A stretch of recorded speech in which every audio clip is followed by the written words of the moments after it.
کربلا کا واقعہ اصل ہے کیا؟ کربلا کے واقعے پر تو میں ایک پورا بیان چند سال پہلے ریکارڈ کروا چکا ہوں، لیکن اس واقعے سے اہم سبق کیا ملتے ہیں؟ محرم میں ہم کون سے ایسے کام کر رہے ہیں جس سے ہم اللہ کے غضب کے مستحق ٹھہر رہے ہیں؟ یہ چند باتیں ہیں جس پر انشاءاللہ آج میں بات کروں گا۔ اللہ تعالی ہم سب کو عمل کی توفیق عطا فرمائے اور حق کہنے کی توفیق عطا فرمائے۔ دیکھو، ایک بات خوب اچھی طرح سمجھ لو، اسلام 1400 سال پہلے مکمل ہو چکا ہے۔ کسی واقعے کی وجہ سے اسلام کو تبدیل نہیں کیا جاتا، بلکہ اسلام کی روشنی میں اس واقعے کے جو تقاضے ہیں ان پر عمل کیا جاتا ہے۔ ہمارے ہاں ہو یہ رہا ہے، واقعات کی بنیاد پہ مسائل نکالے جا رہے ہیں۔ 10 محرم کا دن سیدنا حسین ابن علی رضی اللہ عنہ کی شہادت سے پہلے بھی عظیم تھا، اور سیدنا حسین ابن علی رضی اللہ عنہ کی شہادت کے بعد بھی عظیم دن ہے۔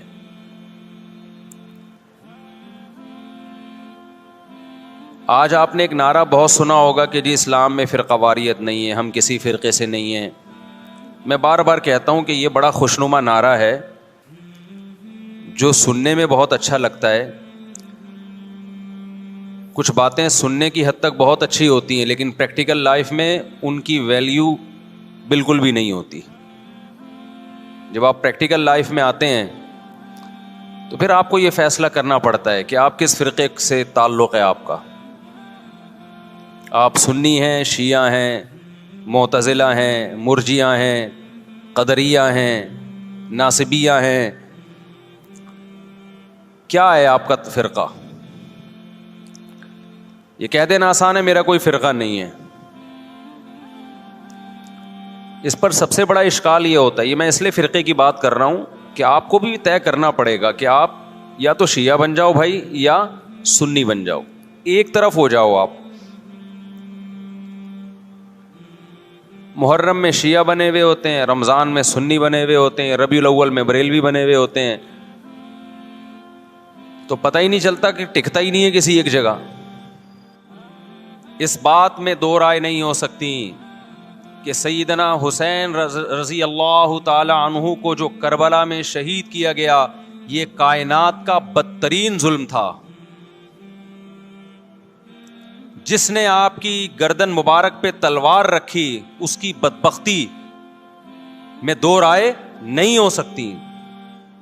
بہت ہی کوئی شقی اور بدبخت جو نواسہ رسول صلی اللہ علیہ وسلم کے قتل کی طرف بڑھا، بہت ہی کوئی بدبخت اور بدنصیب جو کوفہ کے گورنر ابن زیاد کے کہنے پر نواسہ رسول سے لڑنے کے لیے نکلا، جو اس ظلم کو ظلم نہیں مانتا، وہ بھی اپنے آپ کو جہنم میں جانے کے لیے تیار کر رہا ہے۔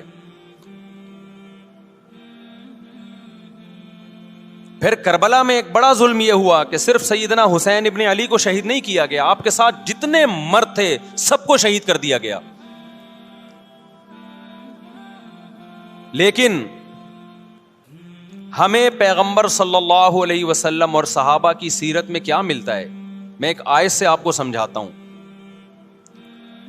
مشرکین مکہ حضرت ابراہیم علیہ الصلاۃ والسلام کے نسب میں ہونے پر اور آپ سے محبت پہ بڑا فخر کیا کرتے تھے کہ ہم ابراہیم کی اولاد میں ہیں، ہم ابراہیم کے دین پہ ہیں۔ اللہ نے کیا فرمایا رسول اللہ صلی اللہ علیہ وسلم سے کہ ان اول الناس بابراہیم للذین اتبعوہ، اے نبی آپ ان سے کہہ دیجئے ابراہیم سے محبت کے خالی پیلی کے دعوے مقبول نہیں ہیں۔ ابراہیم کے زیادہ حقدار وہ ہیں جو ابراہیم علیہ السلام کی اتباع کرتے ہیں، اور یہ پیغمبر اور صحابہ یہ ابراہیم علیہ السلام کے دین کو فالو کرتے ہیں، اور تم ابراہیم کے دین کو فالو نہیں کر رہے، ان سے محبت کے دعوے دار ہو۔ تو خالی محبت کے دعوے داری اللہ کے ہاں مقبول نہیں ہے۔ اللہ کے ہاں وہ محبت کی دعوے مقبول ہیں جس میں آپ محبوب کو فالو کر رہے ہوں۔ سیدنا حسین ابن علی رضی اللہ تعالی عنہ جو جنت کے جوانوں کے سردار ہیں، آپ سے محبت کا دعویٰ اس وقت مقبول ہوگا جب آپ سیدنا حسین کی سیرت کو فالو کریں گے. رونا پیٹنا ماتم کرنا یہ سیدنا حسین اور اہل بیت کی سیرت نہیں ہے. صبر کرنا، ظالم کے سامنے ڈٹ جانا، جان کے خوف سے اپنی پالیسیوں سے پیچھے نہ ہٹنا، یہ سیدنا حسین ابن علی رضی اللہ عنہ کی سیرت ہے جو آج ہمیں کہیں بھی نظر نہیں آتی.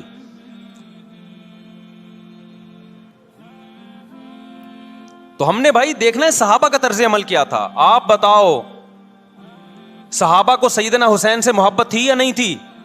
کیا غم کا پہاڑ ٹوٹا ہوگا جب اطلاع ملی ہوگی کہ سیدنا حسین ابن علی اور آپ کے اصحاب اور اہل بیت کو سب کو کربلا میں شہید کر دیا گیا ہے. کیا قیامت گزری ہوگی.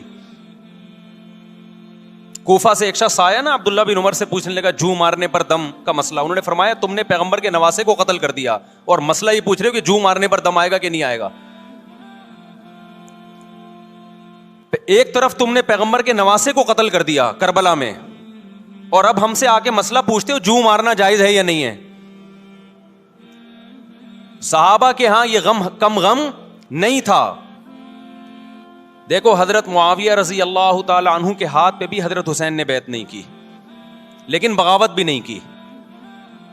کیوں؟ بغاوت سے فتنے کا اندیشہ تھا. حضرت حسن جو حضرت حسین کے بڑے بھائی تھے انہوں نے سیدنا معاویہ رضی اللہ تعالی عنہ کے ہاتھ پہ بیعت کی اور اس اختلاف کو ہمیشہ کے لیے اپنی کوشش کے مطابق ہمیشہ کے لیے ختم کر دیا. ختم ہوا نہیں ہوا ایک الگ بحث ہے، لیکن حضرت حسن کا مقصد کیا تھا کہ مسلمانوں کی دو جماعتوں کو میں آپس میں لڑتا ہوا نہیں دیکھ سکتا. لوگوں نے کہا آپ خلافت کے حقدار ہیں، آپ نے فرمایا میں دستبردار ہوتا ہوں سیدنا معاویہ کے حق میں. حضرت حسن بیعت ہو گئے حضرت معاویہ سے اور یہ اختلاف کو کیا کر دیا؟ ختم. حضرت حسین بیعت نہیں ہوئے لیکن حضرت حسین نے بغاوت بھی نہیں کی. ہر ایک کی اپنی رائے تھی. حضرت حسن کی اپنی رائے تھی. ان کا خیال تھا کہ بیعت ہونا مسلمانوں کے لیے زیادہ مفید ہے. ایک پاورفل حکومت ہوگی، ایک طاقتور ریاست ہوگی، ورنہ لڑتے رہیں گے آپس میں.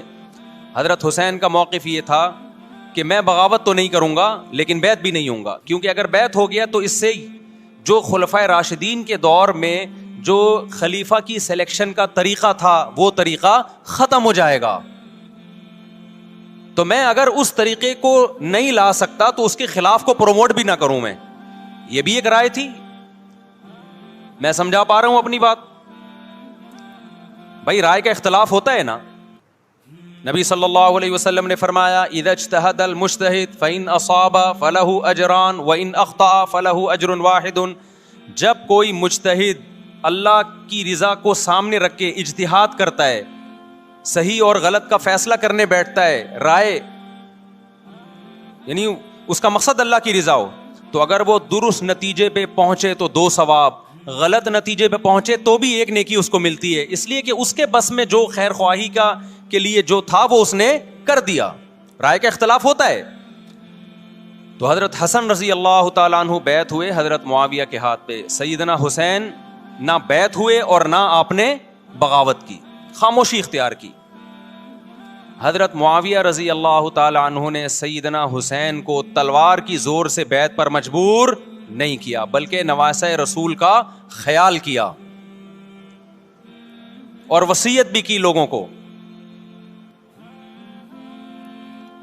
لیکن جب حضرت معاویہ کے بعد یزید جانشین ہوا، اس کی سب سے بڑی غلطی یہ تھی کہ اس نے نواسہ رسول صلی اللہ علیہ وسلم اور آپ کے ساتھ جو چند اہل بیت اور چند صحابہ تھے، اس وقت بھی حضرت حسین نیوٹرل تھے.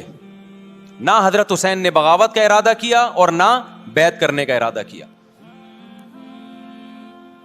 یزید ابن معاویہ کو چاہیے تھا کہ سیدنا حسین رضی اللہ عنہ کو اپنے حال پہ چھوڑ دیتا، اپنے والد کی طرح.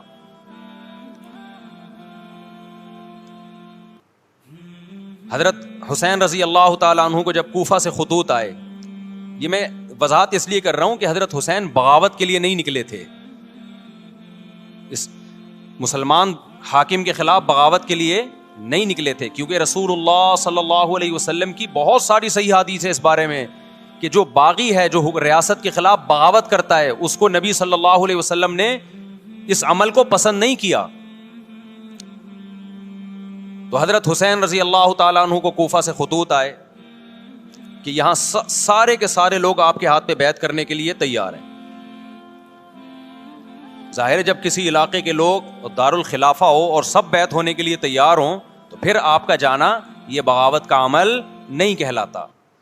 حضرت حسین رضی اللہ تعالیٰ عنہ اہل بیت کے ساتھ نکلے. کربلا میں جب پہنچے، مشہور واقعہ آپ 20 دفعہ سن چکے ہیں، وہاں جا کے آپ کو اطلاع ہوئی کہ وہ خبر غلط تھی، اور عبید اللہ بن زیاد نے ایک پورا لشکر بھیجا سیدنا حسین رضی اللہ تعالیٰ عنہ کو مجبور کرنے کے لیے کہ میرے ہاتھ پہ آپ زبردستی بیعت ہو جائیں. حضرت حسین رضی اللہ تعالیٰ عنہ نے مطالبے رکھے کہ یا تو مجھے واپس جانے دیا جائے، اور اگر بیعت کرنا ہی ہے تو میں دمشق میں امیر کے ہاتھ پہ جا کے بیعت کروں گا. بہت معقول مطالبے تھے یہ. میرا مقصد ابھی کربلا کا واقعہ بیان کرنا نہیں ہے، اس پہ بہت کچھ کہا جا چکا ہے، خود میرا بھی بیان اس پہ تفصیل سے ہو چکا ہے. اس کے بعد بھی سیدنا حسین رضی اللہ تعالیٰ عنہ کو مجبور کرنا کہ عبید اللہ بن زیاد جو بدبخت انسان، جو قاتل تھا اہل بیت کا، اسی کے ہاتھ پہ لازمی بیعت ہوں، جبکہ وہ امیر بھی نہیں ہے، وہ گورنر ہے ایک علاقے کا. تو نواسہ رسول کا خیال نہ کرنا یہ بدترین ظلم تھا جو اس وقت حکومت سے ہوا ہے. حضرت حسین رضی اللہ تعالیٰ عنہ، دیکھو نبی صلی اللہ، آج ہم دیکھتے ہیں کہ جو بڑا آدمی ہوتا ہے نا، اس کی قربانیاں ہوتی ہیں، اس کی بڑی بڑی قربانیاں ہوتی ہیں. چھوٹے اپنے بڑوں کی قربانیوں کو کیش کراتے ہیں. آپ نے دیکھا ہوگا فلاں نے بڑی قربانیاں دی اور بچے موج کر رہے ہیں، دیکھا نا آپ نے. لیکن اللہ تعالیٰ نے رسول اللہ صلی اللہ علیہ وسلم کے نسب کو اس سے محفوظ کیا. ہمارے نبی کے 2 بیٹے حسن حسین، آپ کی نسل حضرت فاطمہ سے چلی ہے، دونوں شہید ہوئے ہیں. اس میں بہت بڑی حکمت تھی کہ پیغمبر صلی اللہ علیہ وسلم نے سب سے پہلے تربیت اپنے گھر والوں کی ہے. آج لوگ باہر فنٹر بنے ہوئے ہوتے ہیں، تبلیغیں کر رہے ہوتے ہیں، اپنے گھر کی ان کو پرواہ نہیں ہوتی. نبی صلی اللہ علیہ وسلم نے سب سے پہلے جو تربیت کی ہے، کس کی ہے؟ حضرت حسن اور حسین کی ہے.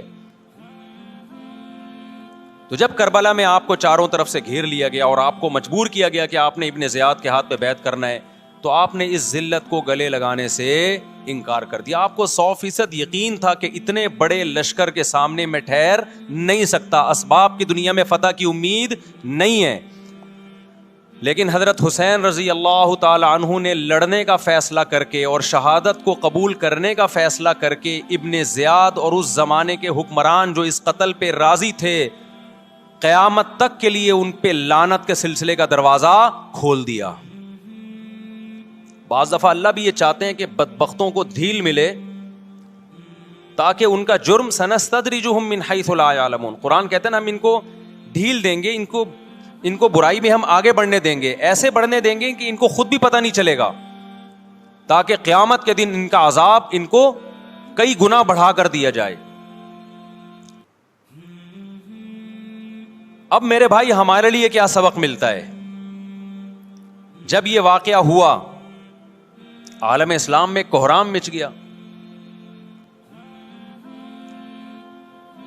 لیکن کیا اس واقعے کے بعد اہل بیت کی جو مقدس اور پاکیزہ عورتیں تھیں، کیا انہوں نے نوحہ کیا یا صبر کیا؟ آپ کا ضمیر کیا کہتا ہے؟ انہوں نے نوحے پڑے ہوں گے یا صبر کیا ہوگا؟ بولو بھائی. صبر کیا. عبداللہ بن عمر رضی اللہ تعالیٰ عنہ جو کوفہ والوں کو ملامت کیا کرتے تھے کہ تم جو مارنے کے مسئلے ہم سے پوچھتے ہو، تم نے حسین کا قتل کر دیا، تو یہ حضرت ابن عمر نے اسی لیے کہا نا کہ آپ کو اس کا غم ہوا تھا. تو ابن عمر کا عمل کیا تھا؟ کیا انہوں نے ماتم کیا؟ کیا انہوں نے چھوروں سے اپنے آپ کو مارا؟ حضرت حسین کا قتل بھی ظالمانہ، اور اس سے پہلے سیدنا عثمان کا قتل بھی ظالمانہ. اگر نوحہ یا ماتم جائز ہے تو حضرت عثمان کی شہادت کے دن بھی جائز ہے، حضرت حسین کی شہادت کے دن بھی جائز ہے. اور اگر ناجائز ہے تو جیسے عثمان کی شہادت کے دن ناجائز، حسین کی شہادت کے دن بھی ناجائز ہے. سمجھ میں آ رہی ہے بات کہ نہیں آ رہی ہے؟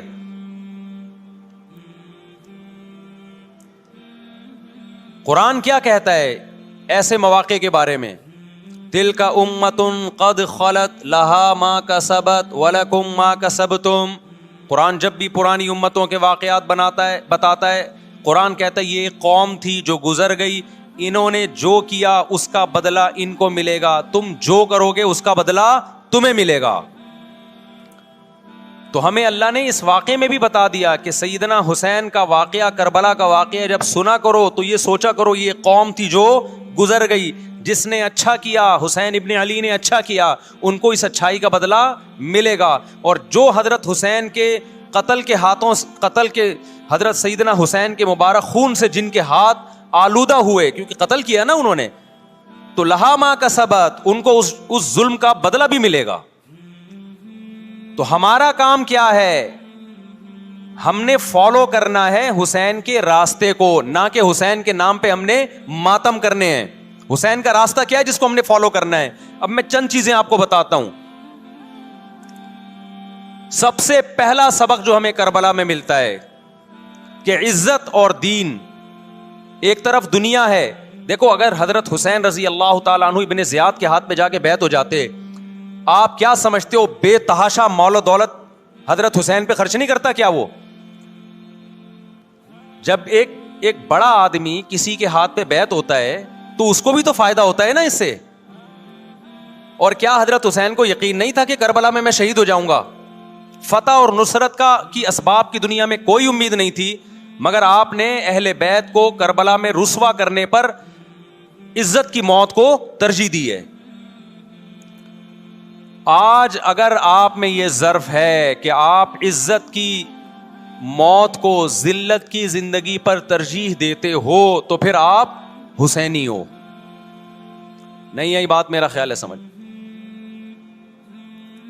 سیدنا حسین کی سخاوت کے واقعات ہیں. سیدنا حسین باغی نہیں تھے رضی اللہ عنہ. پھر جو اہل بیت کا طرز عمل کیا تھا, محرم میں کیا کیا ہو رہا ہے میں آپ کو بتاتا ہوں. ان میں سے کوئی بھی عمل نہ ہمیں قرآن سے ملتا ہے نہ صحابہ سے ملتا ہے ہمیں. تو ما انا علیہ و اصحابی جو جنتی فرقہ ہوگا اس کی جو علامتیں ہیں, تو جب آپ ان علامتوں کے خلاف چلو گے, صحابہ و تابعین کو فالو نہیں کرو گے, تو آپ پھر اپنے آپ کو سنی کہنا چھوڑ دو. آپ بتاؤ مجھے اسلام میں کوئی مہینہ منحوس ہے؟ بولو نا, کوئی مہینہ منحوس ہے؟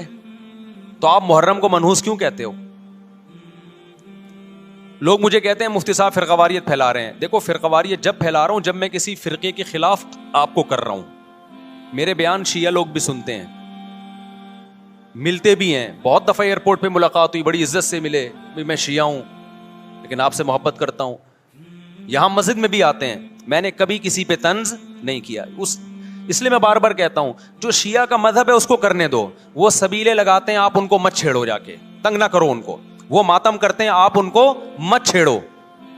وہ نوحے کرتے ہیں, وہ نوحے پڑھتے ہیں, آپ ان کو مت چھیڑو. لیکن آپ اپنی پوزیشن واضح کرو کہ آپ شیعہ ہو یا آپ سنی ہو. آپ تو ایک طرف ہو جاؤ نا. محرم میں اگر آپ مرثیے لگا کے گھوم رہے ہو گاڑیوں میں, اٹ مینز آپ سنی نہیں ہو. آپ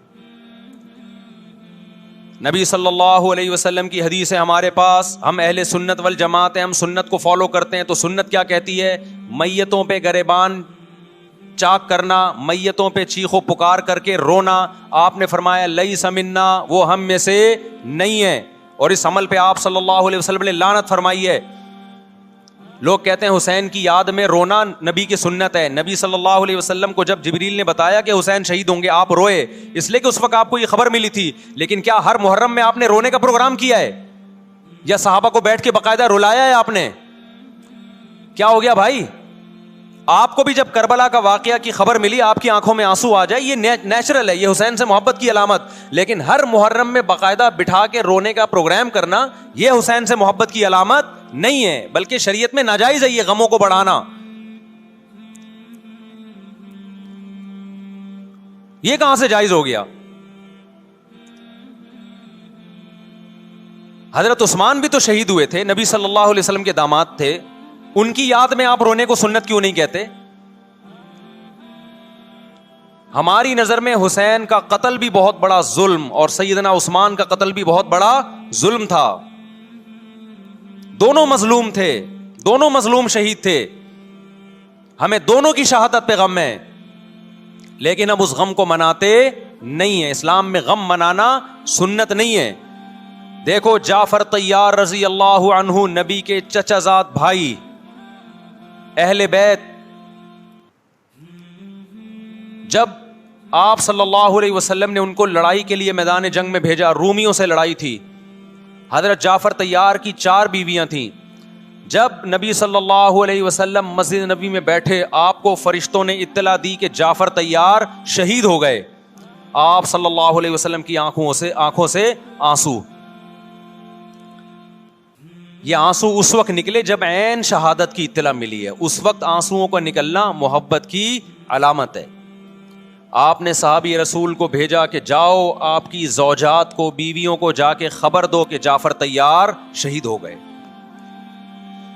کیا قربانی تھی صحابہ کی, آپ دیکھو ایسے جوان تھے جعفر طیار, خوبصورت جوان. غزوہ بدر میں جب مشرکین مکہ نے یہ نعرہ لگایا کہ حل میں مبارز, 3 سردار آئے, انہوں نے کہا پہلے تمہارے اندر سے 3 بہادر آئیں, ہم سے لڑیں.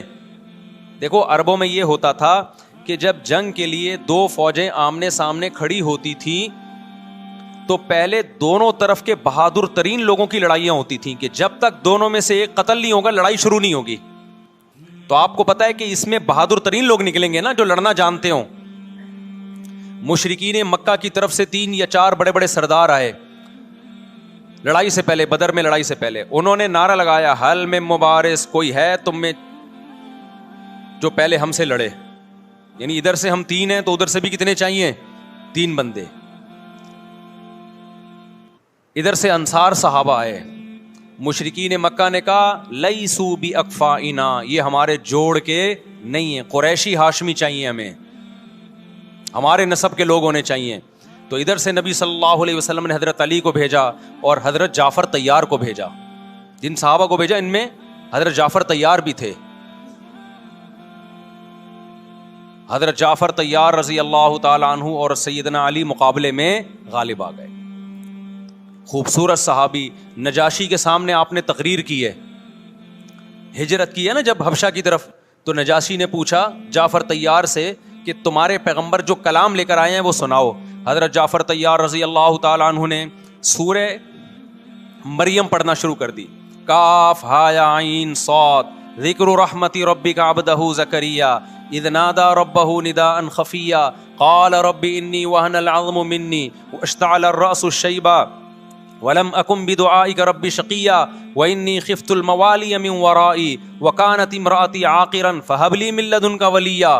ایسی حضرت مریم اور عیسیٰ ابن مریم کی سیرت کو سورہ مریم میں بیان کیا حضرت جعفر طیار نے کہ نجاشی روتے روتے, اس کی داڑھی تر, اور جتنے پادری بیٹھے تھے سب کی داڑیاں تر ہو گئی روتے روتے.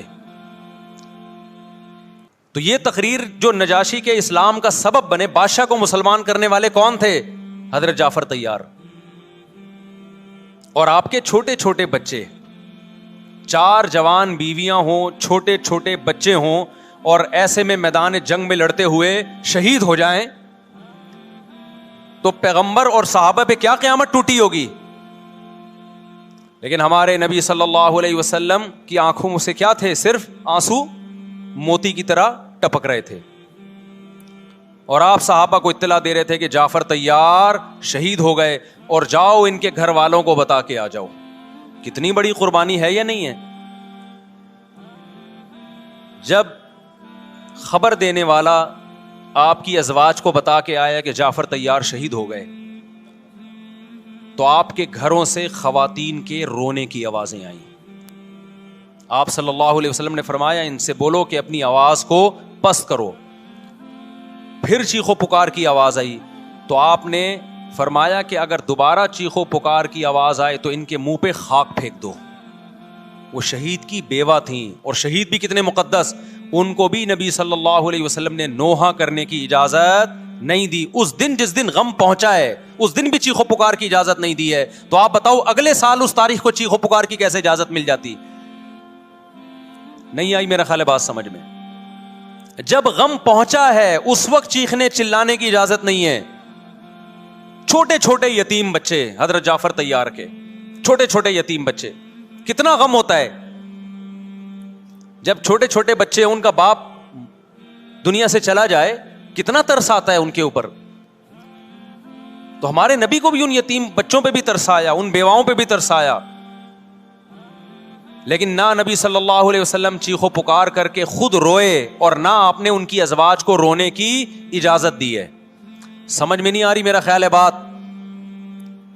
میرا مقصد شیعوں پہ طنز کرنا نہیں ہے, ان کا جو مذہب ہے ان کو اس پہ چلنے دو. میرا مقصد ہے آپ اپنی پوزیشن واضح کرو کہ آپ ادھر ہو یا ادھر ہو. کسی کو تنگ مت کرو, نہ کسی پہ فتوے لگاؤ کفر اسلام کے, نہ کسی کو جہنمی قرار دو. اپنی پوزیشن آپ فیصلہ کرو کہ آپ اگر ادھر جانا ہے تو پورے ادھر چلے جاؤ. پھر یہ آدھا تیتر آدھا بٹیر والا معاملہ مت کرو. وہ ان کا مذہب ہے بھائی, ان کے علماء ان کو بتاتے ہیں کہ محرم میں کالے کپڑے پہننے ہیں, محرم میں ماتم کرنا ہے, محرم میں کو منحوس سمجھنا ہے, اس میں شادی بیانی کرنا. ان کے علماء ان کو بتاتے ہیں, ان کو چلنے دو اس پر. دنیا میں بہت سے فرقے ہیں, بہت سے مذہب ہیں, ہم کسی کو نہ ختم کر سکتے ہیں نہ کسی کے خلاف نفرت پیدا کر سکتے ہیں. اس سے کوئی چیز حاصل نہیں ہوگی. کسی سے نفرت کرنے کی ضرورت نہیں, کسی پہ فتوے لگانے کی ضرورت نہیں, لیکن آپ کو اپنی پوزیشن واضح کرنی پڑے گی کہ میں کہاں کھڑا ہوا ہوں. اگر آپ سنی ہو تو پھر اہل سنت والجماعت صحابہ تابعین کو فالو کرتے ہیں, حدیث کو فالو کرتے ہیں, اور حدیث میں ہمیں ماتم کرنا, نوحہ کرنا, گریبان چاک کرنا اس کی پرمیشن نہیں ہے, بلکہ اس سے روکا گیا ہے, اس عمل کو حرام اور ناجائز قرار دیا گیا ہے. بات آ رہی ہے سمجھ میں؟ باقی جو شیعہ حضرات کرتے ہیں, ہمارے دوست ہیں شیعہ, میں مذاق میں نہیں کہہ رہا, ملتے ہیں ہم سے, میں کبھی ان سے مذہب کے ٹاپک پہ بات نہیں کرتا, نہ ان کو کبھی چھیڑتا ہوں کہ آپ یہ کیوں کر رہے ہو, یہ کیوں نہیں کر رہے. بھائی اس کا مذہب ہے, وہ اس کا فرقہ ہے, جو کرنے دو اس کو, ہم نہیں کرتے, کیونکہ ہم اہل سنت والجماعت میں. سمجھ میں آ رہی ہے بات کہ نہیں آ رہی؟ پھر ربیع الاول کا مہینہ آئے گا, اس میں بھی آپ اپنی پوزیشن واضح کرو کہ آپ ادھر ہو یا ادھر ہو. دو فرقے ہیں, دیوبندی بریلوی. میں نہیں کہہ رہا کہ کون جنتی کون جہنمی, لیکن بر صغیر میں جن کو دیوبندی کہا جاتا ہے وہ نظر و نیاز تیجے 40 میں کے قائل بولو نہیں ہے. یہ ان کی کتابوں میں لکھا ہوا ہے, وہ اس کے قائل نہیں. اگر کوئی بزرگ ان میں قائل گزرا بھی ہے تو وہ اس کا ذاتی تفرد ہے, اس کو علماء نے فالو نہیں کیا, اس کو ان کی اجتہادی غلطی قرار دیا ہے. ربیع الاول میں جلوس نکالنا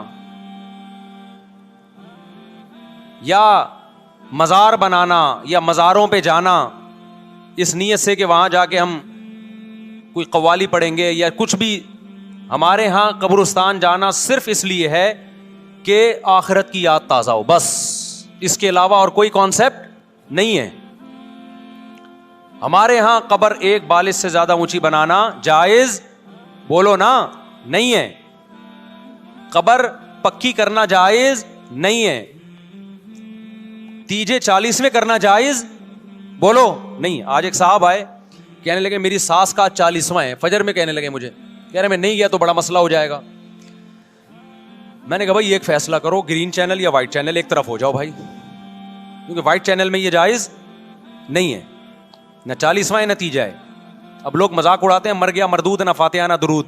بھائی کچھ بھی کہتے رہو تو پھر پورے ادھر کو ہو جاؤ, یا تو پورے وائٹ ہو جاؤ یا پورے کیا ہو جاؤ, پورے گرین ہو جاؤ. پھر تیجا بھی کرو, 40واں بھی کرو, برسی بھی کرو, اور پھر اس کے بعد جھنڈے بھی لگاؤ ہرے رنگ کے. میں نہیں کہہ رہا دیوبندی صحیح ہے یا بریلوی صحیح ہے, دیکھو میں یہ بحث نہیں کر رہا, میری بات کو غلط نہ لے کے جانا. میں کہہ رہا ہوں آپ اپنی پوزیشن واضح کرو, صحیح غلط تو اگلا مرحلہ ہے. آپ کیا ہو, آپ کو تو یہ نہیں پتا چل رہا. آپ ربیع الاول میں ہرے جھنڈے لے کے گھوم رہے ہو, رمضان میں آپ وائٹ چینل بنے ہوئے ہو, محرم میں آپ بلیک چینل بنے ہوئے ہو, تو پتہ ہی نہیں چل رہا تو ہے کیا بھائی. جب 73 فرقوں میں ایک جنتی ہے تو ایک کو فالو کرو نا جس کو جنتی سمجھتے ہو. اگر آپ سمجھتے ہو کہ بلیک چینل یا شیعہ فرقہ جنتی ہے تو پورے شیعہ ہو جاؤ بھائی. اگر آپ سمجھتے ہو بریلوی فرقہ جنتی ہے تو پورے بریلوی ہو جاؤ. تو جس کو سمجھتے ہو وہ بن جاؤ, لیکن پورے بنو, ادھورے مت بنو, آدھا آدھا نہ لو. بات سمجھ میں آ رہی ہے؟ میں پھر بتا رہا ہوں، نہ میں کسی کو جنتی کہہ رہا ہوں نہ جہنمی. میں یہ نہیں کہہ رہا دیوبندی جنت میں جائیں گے یا بریلوی جائیں گے یا شیعہ جائیں گے، یہ تو اللہ فیصلہ کرے گا. ہم تو وہ کریں گے جو ہماری کھوپڑی میں آ رہا ہے. ہماری کھوپڑی میں یہ آ رہا ہے کہ جس کو بھی کرو تو ایک کو کرو پورا، تاکہ ایک طرف ہو جاؤ. آدھے تیتر آدھے بٹیر مت بنو آپ، اور دوسرے کو چھیڑو بھی نہیں. چھیڑنے کی بھی ضرورت نہیں ہے. کوئی جو کر رہا ہے کہ بھائی اس کا مذہب ہے. دیکھو ہندو مندر میں جاتا ہے نا، ہماری رائے کے مطابق صحیح کر رہا ہے غلط کر رہا ہے، غلط کر رہا ہے، لیکن ہم چھیڑتے ہیں کیا؟ اسلام نے اجازت دی اس کو چھیڑنے کی کہ ہندو جا رہا ہے اس کو پکڑ کے لا کیوں جا رہا ہے بھائی؟ اسلام بولا بھائی لکم دینکم ولی دین، تمہارے لیے تمہارا دین، ہمارے لیے ہمارا دین. لا اکراہ فی الدین، دین میں زبردستی نہیں ہے. جو کر رہا ہے اس کو کرنے دو. تبھی اسلامی تاریخ میں کوئی ایک مندر بھی ہمارے علم میں نہیں ہے کہ اس میں ہندوؤں پہ پابندی لگی ہو کہ مندر نہیں جا سکتے. جب تک اسلامی حکومتیں رہی ہیں، ہندوستان میں 1000 سال مسلمانوں نے حکومت کی ہے. اگر ہندوؤں کو مندر جانے سے روک دیتے تو آج یہ مندر ختم ہوتے. اسلامی حکومت جب ختم ہوئی ہے تو بھی مندر لاکھوں کی تعداد میں مندر تھے. اسلام مسجد جانے کا حکم دیتا ہے یا چرچ جانے کا؟ بولو. مسجد. چرچ جانے کو غلط سمجھتا ہے کیونکہ وہاں غیر اللہ کی، عیسیٰ ابن مریم کی عبادت ہو رہی ہے. لیکن کیا اسلام آپ کو پرمیشن دیتا ہے کہ کوئی عیسائی چرچ جا رہا ہو تو آپ اس کو روکو کہ تو کیوں جا رہا ہے بے، مسجد میں آ؟ اجازت دیتا ہے؟ یا اسلام یہ کہتا ہے کہ اس سے بدتمیزی شروع کر دو آپ؟ بولو کیا ہو گیا؟ آپ کو سبق یاد کرا رہا ہوں میں. بدتمیزی شروع کر دو. یا اسلام یہ اجازت دیتا ہے کہ اس سے اچھا سلوک نہ کرو؟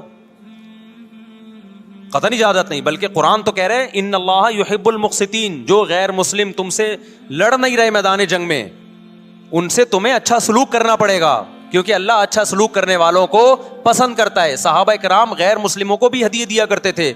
نبی صلی اللہ علیہ وسلم نے یہودیوں کو بھی ہدیے دیے. تو جو مذہب اسلام کی طرف منسوب نہیں ہے، جب ہمیں ان سے اچھے سلوک کا حکم ہے، تو جو مذہب اسلام کی طرف منسوب ہیں، قطع نظر اس سے کہ وہ اس دعوے میں سچے ہیں یا جھوٹے، یہ تو بحث ایک الگ ہے، لیکن نسبت کس کی طرف کر رہے ہیں؟ اسلام کی طرف. تو ہمیں ان سے بدتمیزی بدسلوکی کی کہاں سے اجازت ہوگی؟ تو میں نہیں کہہ رہا کہ آپ شیعہ بریلویوں سے دشمنی کرنا شروع کر دو، ان کی دعوتیں اٹینڈ نہ کرو، ان سے کاروبار چھوڑ دو، یا ان کو جا جا کے تنگ کرو، کیوں سبیل لگا کے بیٹھے ہو، کیوں ماتم کر رہے ہو. یہ کام مت کرو آپ. ہمارا ملک اس فرقہ واریت کا متحمل نہیں ہے، سے فساد پھیلتا ہے. لیکن اپنی پوزیشن آپ واضح کرو. ایک لکیر ہے آپ کھینچ دو. اگر کوئی شخص آپ کے سامنے صحابہ کو برا بھلا کہتا ہے، آپ بولو بھائی یہ میری باؤنڈری کیا ہو رہی ہے، کراس. میرے سامنے آپ کو ان بزرگوں کے خلاف بولنے کی اجازت نہیں ہے جن سے مجھے عقیدت ہے. اگر یہ کام آپ نے کیا تو ہماری اور آپ کی راہیں الگ الگ. آپ کا جو مذہب ہے بھائی، آپ بند کمرے میں، آپ کے امام بارگاہ میں، آپ کے مسجدوں میں، یا جہاں بھی ہے، وہ آپ کا نجی معاملہ ہے. ہمارے سامنے آپ نے کوئی ایسی بات نہیں کرنی جو ہمارے عقیدے کے خلاف ہو. تو آپس میں دوستی رہے گی. اب دیکھو عیسائی آپ سے ملتا ہے، آپ گپ شپ کرتے ہو، کھانا کھاتے ہو، لیکن عیسائی بار بار بولے میں آپ کے نبی کو نہیں مانتا، میں آپ کا نبی. آپ بولے گا بھائی تو نہیں مانتا تو ہم نے کب کہا کہ مان تو، لیکن میرے سامنے بار بار کیوں کہہ رہے کہ میں تیرے نبی کو نہیں مانتا؟ یہاں سے آپ کی اس کی دوستی کیا ہو جائے گی؟ پھر ختم. تو غیر مسلموں کو بھی دو قسمیں، کسی بھی مسلک کے لوگوں سے ملو، کسی بھی فرقے کے لوگوں سے ملو، کوئی جھگڑا نہیں، کوئی بحث نہیں. ایک دوسرے کو کھانا بھی ہے، ایک دوسرے کو کھلانا بھی ہے، ایک دوسرے سے کھانا بھی ہے، ایک دوسرے کی دعوتوں میں بھی شرکت کرنی ہے. جہاں مذہب کا معاملہ آئے تو پھر آپ کسی سے بحث نہ خود کرو، نہ کسی کو کرنے کی اجازت دو. اگر کوئی کچھ سیکھنا چاہتا ہے تو آپ بولو بھائی علماء کے پاس آ جاؤ، آپ کو کوئی اشکال ہے تو ہم وہاں آپ کا اشکال حل کر دیں گے. اس سے آگے بڑھنے کی کوشش بولو مت کرو. اس سے ملک میں امن ہوگا. باقی فرقے ہمیشہ سے ہیں بھائی، آج کوئی نئے تھوڑی ہیں، اور یہ ہمارا کام تھوڑی ہے فرقے ختم کرنا. یہ تو عیسیٰ ابن مریم جب نازل ہوں گے، حضرت مہدی آئیں گے، وہ تلوار کی طاقت سے ختم کریں گے. ان کے پاس یہ اتھارٹی ہوگی کہ وہ فرقوں کو ختم کریں. آپ نے یہ کرنا ہے کہ دوسرے کے مسلک کو چھیڑنا نہیں ہے اور اپنا چھوڑنا نہیں ہے. مسئلہ آپ کے ساتھ یہ ہو رہا ہے کہ دوسرے کو چھیڑ بھی رہے ہو اور اپنا چھوڑ بھی رہے ہو. دونوں الٹے کام کر رہے ہو. ایک طرف بحث کر رہے ہوتے تم ایسے، اور دوسری طرف وہی بنے ہوئے ہوتے تھوڑے دنوں میں جا کے. ہاں وہ بتا رہا ہوں. وہ نظر و نیاز والی نہیں، وہ سب کو پتا ہے. ہاں ایسی دعوت نہ ہو جس میں بدعت کی تائید ہو. تو آپ جو کر رہے ہو نا وہ یہ کر رہے ہو دوسرے کو چھیڑ بھی رہے ہو, جس سے ملک میں بدامنی پھیل رہی ہے. تقریریں سنو, شیعہ ایسے, بریلوی ایسے, دیوبندی ایسے, اہل حدیث ایسے, تقریروں سے کیا پھیل رہی ہے؟ نفرتیں. اور پھر محرم میں آپ خود شیعہ بنے ہوئے ہوتے ہو, ربیع الاول میں آپ گرین چینل بنے ہوئے ہوتے ہو, اور رمضان میں آپ وائٹ چینل بنے ہوئے ہوتے ہو. سعودی عرب میں سارے وائٹ ہو جاتے ہیں جا کے, سعودی عرب جو بھی جاتا ہے سارا وائٹ چینل. پیغمبر کی قبر پہ کوئی دھمال نہیں, کوئی قوالیاں نہیں, وہاں کھڑے ہوں گے تمیز سے سلام پیش کر کے آگے نکل جائیں گے. وہاں کوئی چیخو پکار نہیں, وہاں جا کے سارے کیا ہو جاتے ہیں؟ وائٹ, کیونکہ وہاں حکومت کا ڈنڈا ہے. ٹھیک ہے نا, تو گورنمنٹ کے پاس تو یہ اختیار ہے بھائی ڈنڈا چلائے, ہمارے پاس یہ اختیار نہیں. ہم تو تمیز سے بات کریں گے, سمجھائیں گے, محبتیں پھیلائیں گے, کیونکہ جب عوام ڈنڈا چلاتی ہے تو اس سے اصلاح کم اور فساد زیادہ ہوتا ہے. تو میں بار بار کہہ رہا ہوں بھائی دوستیاں رکھو, کوئی دفتروں میں شیعہ سنی لڑائی نہ ہونے دو, یہ غلط ہے. محبتیں پھیلاؤ لیکن مسلک کو چھوڑنا نہیں ہے. جب کوئی آپ سے کہے محرم میں یہ کام کرو, بولو بھائی ہم چونکہ اہل سنت والجماعت میں سے ہیں, ہم چونکہ سنی ہیں, لہذا ہمارے ہاں کوئی مہینہ ہمارے مذہب کے مطابق منحوس نہیں ہے. پھر کوئی آپ کو اصرار کرے نہیں یہ نہیں یہ نہیں یہ, آپ بولو بھائی ہم تم پہ اپنا مسلک تھوپ رہے ہیں کیا؟ تم جلوس نکالتے ہو, تم ماتم کرتے ہو, ہم تو نہیں تمہیں روکتے آ کے, بلکہ گورنمنٹ تمہیں تحفظ دیتی ہے, سیکیورٹی دیتی ہے گورنمنٹ تمہیں. تو جب ہم اپنا مسلک تم پہ نہیں تھوپتے تو تم اپنا مسلک ہم پہ کیوں تھوپ رہے ہو بھائی؟ تو ہم محرم میں بھی شادی کریں گے, ربیع الاول میں بھی کریں گے, سفر میں بھی کریں گے, رمضان میں بھی کریں گے. ہم نے تو 4 کرنی ہے, ہم مہینوں کے حساب سے شروع کر دیں تو پھر ہمارے تو بڑے مسئلے ہو جائیں گے بھائی. سمجھ میں آ رہی ہے بات کہ نہیں آ رہی؟ حضرت جعفر طیار اہل بیت میں سے تھے, کتنی زوجات تھیں؟ 4 تھیں. حضرت علی کی کتنی تھیں ایک وقت میں؟ حضرت فاطمہ کے دنیا سے جانے کے بعد 4 تھیں. یہ بھی ہے سنت میں, نکاح کو فروغ دو, یہ اہل بیت کا طریقہ ہے تاکہ سوسائٹی میں زنا کم ہو, بیوہ طلاق یافتہ عورتوں کو ٹھکانہ ملے. خیر, تو اب میں بات سمیٹ کے ختم کر رہا ہوں. لوگ کہتے ہیں محرم میں ہم نکاح کیوں کریں بھائی, فرض واجب تو نہیں ہے نا, چلو حرام نہیں ہے لیکن فرض بھی تو نہیں ہے نا. لوگ یہ بھی کہتے ہیں, دیکھو جب قرآن نے کسی چیز کو حلال قرار دیا ہو نا تو قرآن اس کو پسند نہیں کرتا کہ آپ عملاً اس کو حرام کر دو. دیکھو مشرکین مکہ کیا کرتے تھے, بتوں کے نام پہ جانور چھوڑتے تھے, پھر ان کا گوشت نہیں کھاتے تھے. اللہ نے فرمایا کہ تم نے ایک خدا کی حلال کردہ چیز کو کیسے حرام کر دیا تم نے. نبی صلی اللہ علیہ وسلم نے قسم اٹھائی میں شہد نہیں کھاؤں گا. آپ نے فرمایا لما تحرم ما احل اللہ لک, اے نبی جو چیز اللہ نے آپ کے لیے حلال کر دی آپ کیسے اپنے اوپر حرام کر رہے ہیں. اس سے پتہ چلتا ہے کہ اگر آپ محرم میں نکاح کرنا چاہتے ہیں لیکن آپ یہ سوچ کے ڈیلے کر دیتے ہیں کہ بھائی اس مہینے میں لوگ نکاح کو برا سمجھتے ہیں, تو یہ ڈیلے کرنا آپ کے لیے ناجائز ہوگا. کیونکہ لما تحرم ما احل اللہ لک, اللہ نے جس چیز کو تمہارے لیے حلال کیا تم نے کس دلیل کی بیس کے پر اپنے اوپر پابندی لگائی ہے اس پر. ایک تو ہے نا کسی کو شادی کا خیال ہی سفر میں آ رہا ہے, ربیع الاول میں آ رہا ہے, وہ تو ایک الگ بات ہے, لیکن اس کا نکاح محرم میں ہونا تھا, صرف محرم کی وجہ سے وہ ڈیلے کر رہا ہے کہ جی میں ربیع الاول میں لے کے جاؤں گا. یہ ڈیلے کرنا قرآن و سنت پہ زیادتی ہے یا نہیں ہے؟ یہ اللہ کے حلال کو عملاً حرام کرنا ہے یا نہیں ہے؟ نہیں ہے بات سمجھ میں. پھر اگر کوئی شیعہ آپ سے کہتا ہے کہ بھئی آپ ہمیں چھیڑنے کے لیے یہ کام کر رہے ہو, آپ بولو نہیں بھائی ہم آپ کو چھیڑنے کے لیے نہیں کر رہے, آپ کا مسلک ہے, آپ اس پر عمل کریں, ہمیں اس پہ کوئی اعتراض نہیں ہے. لیکن ہم کس کے پر عمل کریں گے؟ ہم اہل سنت والجماعت ہیں. کتنے صحابہ ہیں, خود نبی کی نکاح محرم میں ہوا ہے. اور ویسے بھی ہمارے ہاں شہادت ایک منحوس عمل نہیں ہے, شہادت ایک مبارک عمل ہے. 10 محرم پہلے سے فضیلت والا دن تھا, محرم پہلے سے فضیلت والا مہینہ تھا. حسین ابن علی کی شہادت سے اس مہینے کے تقدس کو 4 چاند لگ گئے ہیں اور مقدس ہو گیا یہ مہینہ. یہ کیسی بات ہے جو شہادت کا دن ہو ہم اس کو منحوس قرار دے دیں؟ بھائی ہمارا یہ جگرا نہیں ہے. سمجھتے ہو کہ نہیں سمجھتے ہو؟ تو اس لیے محرم میں اگر کسی نے نکاح کرنا ہے اس کو ڈیلے مت کرو میرے بھائی. لوگ کہتے ہیں فرض تو نہیں ہے نا, آپ اگر اس کے نحوست منحوس ہونے کی وجہ سے ڈیلے کر رہے ہو تو پھر آپ پہ فرض ہوگا کرنا. کیوں؟ اس آیت کی روشنی میں لما تحرم ما احل اللہ لک, اے نبی جس چیز کو اللہ نے حلال قرار دیا آپ کس دلیل کی بیس پہ اس کو اپنے اوپر حرام کرتے ہیں؟ سمجھتے ہو کہ نہیں سمجھتے؟ تو اسی طرح یہ جو باقی کام محرم میں ہو رہے ہیں، مرثیے سن رہے ہیں لوگ، نوحے سن رہے ہیں، رکشے والوں نے بھی لگائے ہوئے ہیں، تو بھائی شیعہ حضرات کا مسئلہ کہ ان کو کرنے دو، آپ یہ عمل مت کرو۔ اگر آپ سنی ہو تو پھر اہل سنت والجماعت کے ہاں میتوں پہ رونے کے مرثیے یہ جائز نہیں ہے، کیونکہ اس سے غم بڑھتا ہے۔ ہمارے نبی نے جعفر طیار رضی اللہ عنہ کی زوجہ کو، جن کا حقیقی غم تھا اس وقت، ان کو نہیں رونے دیا، تو ہمیں کیسے آپ صلی اللہ علیہ وسلم چیخو پکار کی اجازت دیں گے؟ اسی طرح محرم میں سبیلیں لگانا، اس کی بھی کوئی دلیل نہیں ہے۔ سیدنا حسین ابن علی تو پیاس ظلم سے شہید ہوئے، وہ ایک طرف آپ کہتے ہیں وہ پیاسے تھے، ان کو پانی نہیں ملا، دوسری طرف آپ اس دن میں لوگوں کو پانی پلا رہے ہیں، تو اس کی لاجک بھی نہیں بنتی کوئی۔ اسلام نے 10 محرم کو روزے کا دن قرار دیا، روزہ اور سبیل جمع نہیں ہو سکتے۔ سمجھتے ہو کہ نہیں سمجھتے؟ آپ کہہ سکتے ہیں کسی کو پانی پلانے پر کون پابندی لگا سکتا ہے؟ پانی پلاؤ بھائی پورے سال، اسپیسیفک ان دنوں میں کیوں پلا رہے ہیں آپ؟ تو جو شیعہ حضرات ہیں ان کا مسلک ہے، ان کو کرنے دیں۔